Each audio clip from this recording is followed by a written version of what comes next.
ও নবী, তোমার রব হুকুম করেছেন, নির্দেশ দিয়েছেন মা বাবার সাথে ভালো আচরণ করার জন্য। প্রথম বলেছেন তোমার রব হুকুম করেছেন একমাত্র আল্লাহর ইবাদত করতে হবে, আর কারো ইবাদত করা যাবে না।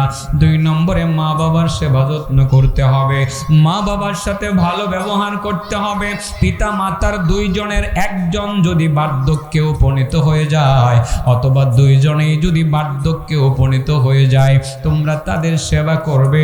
সেবা করতে করতে যদি তোমরা ক্লান্ত হয়ে যাও, সেবা করতে করতে যদি তোমরা কাহিল হয়ে যাও, তবু বিরক্তি প্রকাশ করবা না, বিরক্তি প্রকাশ করবা না। বিরক্তি প্রকাশ করতে গিয়ে তাদের সামনে ওফ শব্দটি পর্যন্ত উচ্চারণ করবা না। ফালা তাকুল্লাহুমা উফ, তোমরা তাদের সামনে ওফ বলবা না। কাহিল হয়ে গেছো, ওফ মা পারতেছি না, এটা বলবা না, সামনে গিয়ে বলবা। দূরে গিয়া কষ্ট যদি পাও, নিঃশ্বাস ফেলাইবা, দূরে গিয়া মায়ের সামনে ওফ শব্দটি বলবা না, বাবার সামনে ওফ শব্দটি পর্যন্ত বলবা না। সাবধান, কোনো ধমক দিবা না, ধমক দিবা না। আমাদের ছেলেরা ধমক দেয়, মা ফোন করে কয় বাবা তুই কোথায় আছো? জানো কেন আছি, তোমার কি? আরে কি করো, খাইতি না, খাইতাম না, বলেনি এ কই যাইব, দুজকে যাইব। হ্যাঁ, যে মারে এই কথা বলে ধমক দেয়, হ্যাঁ দুজকে যাইব, হ্যাঁ কেউ আটকায় রাখতে না। যে বাবারে এভাবে ধমক দেয়, আল্লাহ বলছে ফালা তানহারহুমা, মা বাবারে ধমক দিবা না, সাবধান, ধমক দিবা না। ওয়া কুল্লাহুমা কাওলান কারীমা, তার সাথে মিষ্টি মিষ্টি আচরণ করবা, ভদ্রচিত আচরণ করবা, ভালো ব্যবহার করবা। আমার নবী তো উম্মে আইমান বা বারাকার সাথে ভালো ব্যবহার করেছেন। উম্মে আইমান আমার নবীকে কারো সাহস ছিল না, নবীজি এটা খান এটা খান, কেউ কিন্তু নবীকে বলতে পারতো না। আল্লাহ রাসূলের যেটা পছন্দ হইতো সেটাই খাইতেন। কিন্তু উম্মে আইমান এমন একজন মহিলা ছিলেন যে উম্মে আইমান আমার নবীকে নবী হওয়ার পরেও বলতেন এটা খাও বাবা, এটা খাও, এটা খাও। আল্লাহ নবী চুপচাপ খেয়ে নিতেন, একটি প্রতিবাদও করতেন না, সুবহানাল্লাহ বলতেন না। মায়ের ভক্ত, তাইলে মা থাকলে মাকে কেমন ইজ্জত করতেন? আমাদের ছেলেরা মারেও ধমক দেয়, বাবারও ধমক দেয়। উম্মে আইমান নামক সে বাড়ির দাসীটাকে আমার নবী মায়ের মতো ইজ্জত করলেন, তার জীবনে একটিবার তাকে কোনো ধমক দিলেন না। আর আমাদের ছেলেরা মাকে ধমক দেয়, বাবাকে ধমক দেয়। ও বন্ধু, আমি গতকালও পাশে বলে গেছি, কিছু শ্রোতা এসে গেছেন, মাকে ধমক দিবা না, মাকে কষ্ট দিবা না। মাকে কষ্ট দিলে তোমার পরকাল অন্ধকার, দুনিয়াও তোমার অন্ধকার। তোমার বাবাকে কষ্ট দিও না, ধমক দিও না, দুনিয়া তোমার অন্ধকার, তোমার আখিরাতেও অন্ধকার। দুনিয়াতেও সুখ পাইতা না, তুমি আখিরাতেও সুখ পাইতা না। দুনিয়াতে অশান্তির আগুন দাও দাও করে জ্বলবে তোমার ঘরে, কিছুতেই শান্তি পাইবা না। মাকে রেখে শহরে গিয়ে আরামে সংসার করতে আসো, বউয়ের গুতুনি খাইতে খাইতে কাহিল হয়ে যাইবা।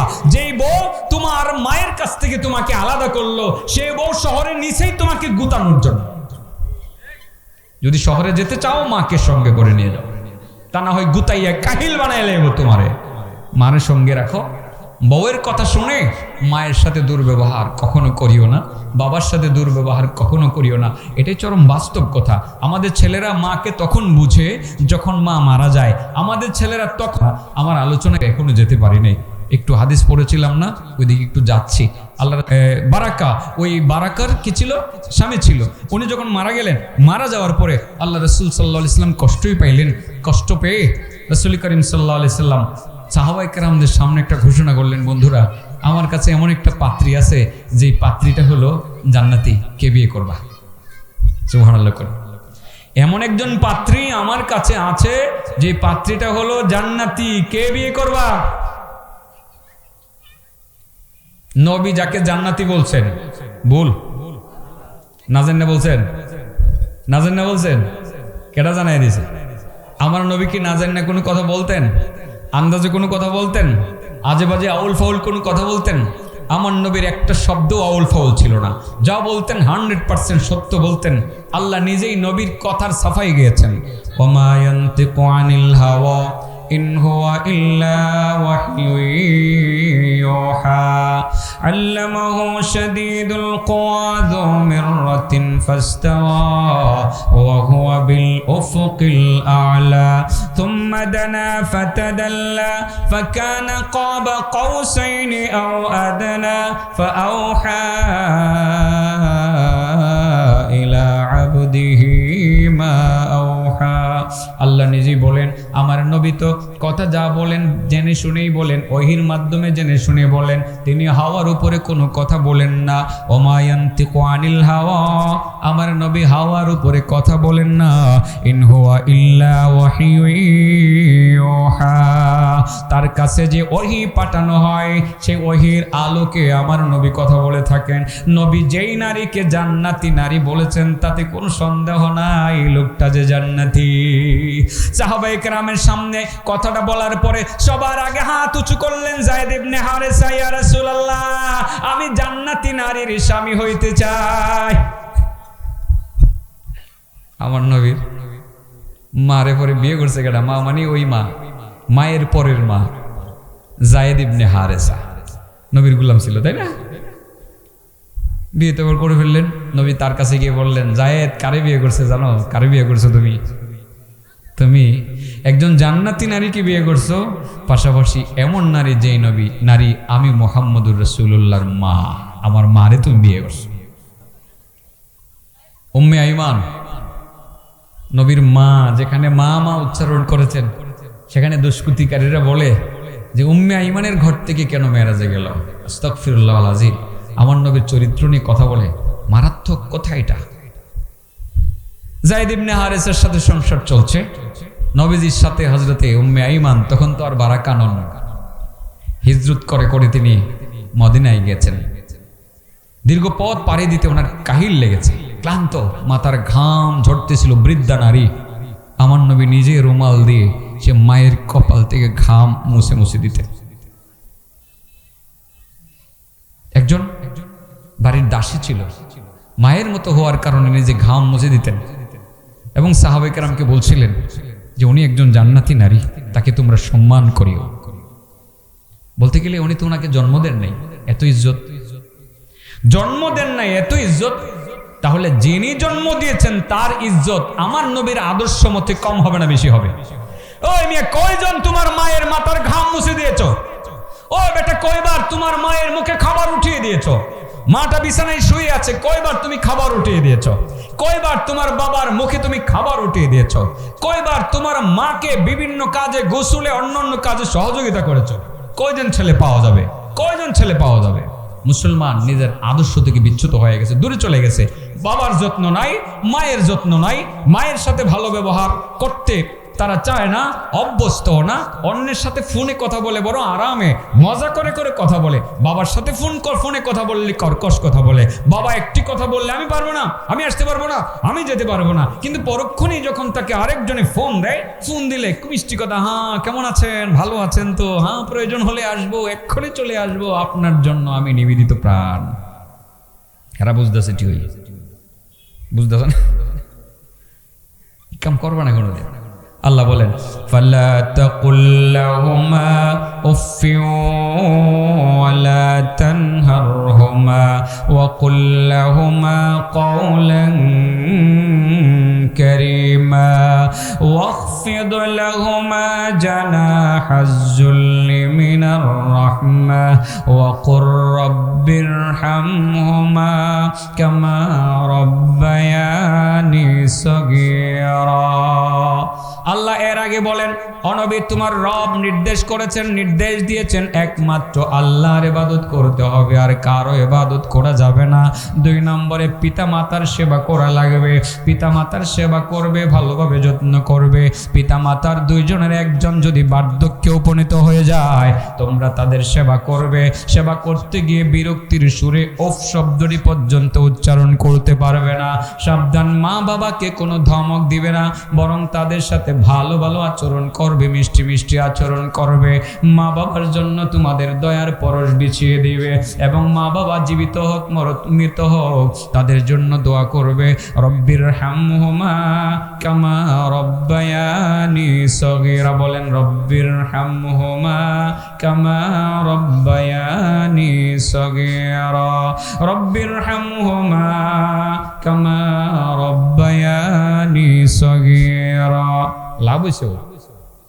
দোয়া যে করছি লাভ হয়েছে? মা বাবার লাভ হয়েছে? যাদের মা বাবা মারা গেছে তারা পাইছে কি পরিমাণ নেকি জানেন? কেউ বলতে পারবেন কি পরিমাণ নেকি পাইছে? কেউ বলতে পারবেন না? ওই আপনি বলতে পারবেন না? মা বাবার জন্য যে দোয়াটা করলেন তারা কি পরিমাণ নেকি পাইছে কেউ বলতে পারেন? আমি তো ওয়াজ করছি বহুবার, মা বাবার জন্য দোয়া করলে কি পরিমাণ নেকি পাই। কামসালিল জিবাল, কামসালিল জিবাল। জাবাল এর বহুবচন কি? জিবাল। এক বচন না বহুবচন? আর আলিফ লাম যদি লিল ইস্তিগরাক হয় তাহলে কয়টা পাহাড়? সমস্ত পাহাড়। ওলামায়ে কেরাম বুঝে ফেলেছেন সমস্ত পাহাড়। সমস্ত পাহাড় বলতে কয়টা পাহাড়? 20টা পাহাড়।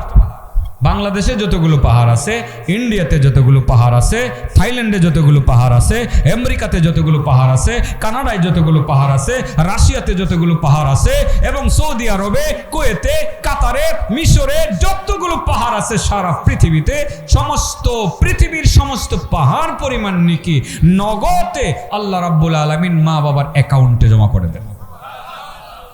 একবার বলবেন, রব্বিরহামহুমা কামা রাব্বায়ানি সগীরা। বন্ধু, তোমার বাবা তোমার জন্য বাড়ি রেখে গেছে, গাড়ি রেখে গেছে, সম্পদ রেখে গেছে, ধানের জমি রেখে গেছে, ফলের বাগান তোমার জন্য রেখে গেছে, তোমার জন্য সুন্দর খাট রেখে গেছে, সুন্দর ঘর রেখে গেছে, সুন্দর পাখা রেখে গেছে। তোমার চলার জন্য সব ব্যবস্থা তোমার বাবা করে গেছে। বাবার জন্য তুমি কি করলা? একটু কি তুমি করতে পারবা না? দৈনিক কি 2-3 বার 5 বার 6 বার বলতে পারবা না? রব্বিরহামহুমা কামা রব্বায়ানি সগীরা। যখন একবার আল্লাহর কোন বান্দা তার মা বাবাকে উদ্দেশ্য করে দোয়াটা পড়ে, দোয়া পড়ার লগে লগে সারা পৃথিবীতে যতগুলো পাহাড় আছে পাহাড় পরিমাণ নেকি মা বাবার আমলনামার মধ্যে নগদে জমা হয়ে যায়। আল্লাহ যখন মা বাবাকে অবগত করান, সেই মা বাবা তখন বলেন, মাবুদ এতগুলো নেকি আমি কোত্থেকে পাইলাম? আমার বাড়ি ছিল গোবরিয়া, আমার বাড়ি ছিল লক্ষ্মীপুর, আমার বাড়ি ছিল কলিয়ারচর, আমার জিন্দিগিতে এত আমল আমি করি নাই, এতগুলো নেকি আমার আমল নামায় জমলো কিভাবে? আল্লাহ রাব্বুল আলামিন বলে দেন, ও আমার বান্দা বান্দি, তোমার সন্তান, তোমার ছেলে মেয়ে তোমার অ্যাকাউন্টে নেকিগুলো পাঠাইছে। সুবহানাল্লাহ বলেন। ইনশাআল্লাহ মা বাবার জন্য দোয়াটা করবো তো? করব। মা বাবাকে ইজ্জত করতে হবে, যে কোনো মুরব্বীদেরকে ইজ্জত করতে হবে। যুবকদেরকে বলি, মুরব্বী পাইলে ভদ্রভাবে তাকে সালাম দিয়ে কুশল বিনিময় করতে হবে। মুরব্বীদের সামনে বেয়াদবি করা যাবে না। আমাদের ছেলেরা এখানে মোবাইল নিয়ে ব্যস্ত হওয়ার কারণে তারা এই সুযোগটা পায় না মুরব্বীদের সাথে ভালো ব্যবহার করার। আমি কি কথা ঠিক বলেছি? কারণ মোবাইলটা হাতে নিয়ে এতটা ব্যস্ত থাকে, ডানে বামে কে গেল মনে থাকে না, একদম মনে থাকে না, সামনে দিয়ে কে গেল মনে থাকে না। মুরব্বীদেরকে ইজ্জত করবে কিভাবে? আল্লাহ রাসূলের আদর্শের মধ্যে 2টা আদর্শ আমি নিয়ে আসতে চাইছিলাম, যে বড়দেরকে শ্রদ্ধা করা, ছোটদেরকে স্নেহ করা। রাসূল বলেন, মাল্লাম ইউআক্কির কাবিরানা ওয়ালাম ইয়ারহাম সগীরানা ফালাইসা মিন্না। যে বড়দেরকে সম্মান করলো না আর ছোটদেরকে স্নেহ করলো না, সে আমার উম্মতের অন্তর্ভুক্ত না। আদর্শ অনেক বলেছি, মা বাবাকে তো ইজ্জত করতেই হবে, মুরব্বীদেরকে ইজ্জত করা লাগবে, নারী হোক পুরুষ হোক। মায়ের বয়সের একজন মহিলা যদি রাস্তায় কোনো সমস্যায় থাকে, তার সমস্যার সমাধানের জন্য এগিয়ে আসতে হবে, মায়ের মতো তাকে ইজ্জত করতে হবে। এবং ছোট শিশু বাচ্চাদেরকে কখনো আমরা মানে কি বলবো, যে মিসগাইড করব না এবং তাদেরকে কষ্ট দিব না, দুর্ব্যবহার করে তাদেরকে কষ্ট দিব না।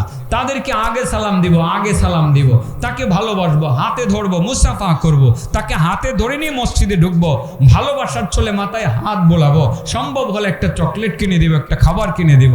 আল্লাহ রাসূল সাল্লাল্লাহু আলাইহি সাল্লাম ছোটদেরকে ভালোবাসতেন এবং বড়দেরকে সম্মান করতেন।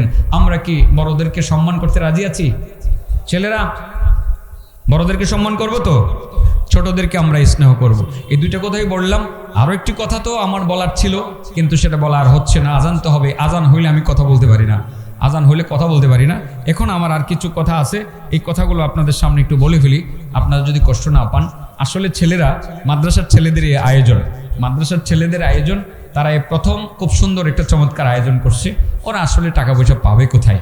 আমার কাছে